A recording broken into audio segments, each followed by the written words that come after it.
श्रेया एक होनहार architecture student थी, जिसे पुराने ढांचों और इमारतों की गहराई से खोजबीन करना बहुत पसंद था।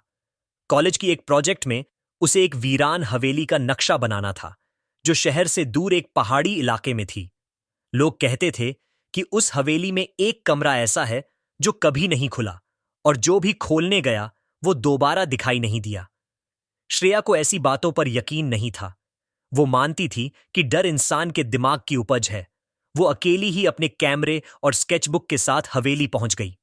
सारी हवेली खंगालते खंगालते जब वो आखिरी कोने पर पहुंची तो सामने था वो बंद कमरा। दरवाजा पुराना था, जंग लगा हुआ। लेकिन अजीब बात यह थी कि उसमें ताला नहीं था, फिर भी खुलता नहीं था। श्रेया ने जोर लगाया और दरवाजा खुल गया। अंदर अंधेरा था। उसने टॉर्च जलाई।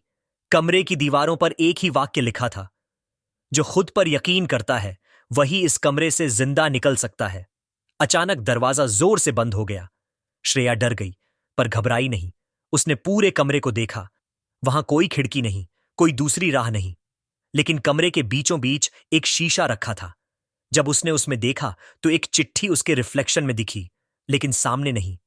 श्रेया समझ गई, ये कमरा उसे डराने नहीं, परीक्षा लेने के लिए था। उसने अपनी आंखें बंद की और खुद से कहा, अगर मैं इस कमरे तक अकेले आई हूं तो इससे बाहर भी निकल सकती हूं। उसने दिमाग लगाया। शीशे के पीछे दीवार में हल्का सा झरोखा था। दबाव डालते ही ईंट खिसकी और एक छोटा रास्ता खुल गया। श्रेया बाहर निकल आई, थकी हुई लेकिन विजेता जैसी मुस्कान के साथ।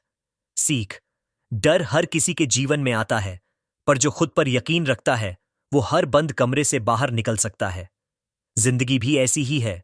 कुछ रास्ते हमें डराते हैं, लेकिन वो हमें खुद को साबित करने का मौका भी देते हैं।